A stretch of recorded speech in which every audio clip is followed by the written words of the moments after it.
Naglilihi ako ng matamis ngayon kaya ang kakainin natin ay wax candy! Oh, hindi kandila yung kakainin natin ha. Wax candy lang po. Uy, hindi to ordinaryong wax candy ha kasi sobrang cute ng designs niya.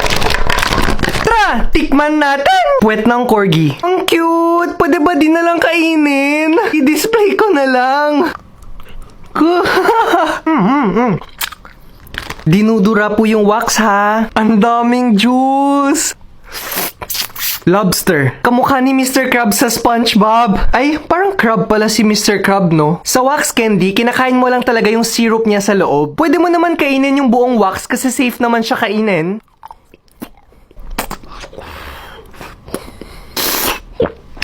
Parang bubblegum lang yung wax eh. Hindi ka naman mapupunta sa langit pag nilunok mo. Pero ang pangit ng lasa, so ba't mo papahirapan yung sarili mo, diba? Tae shape. Oh, sayang!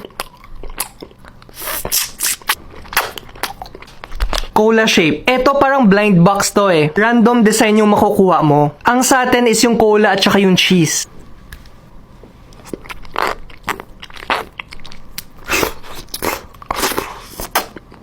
Literal na blue cheese.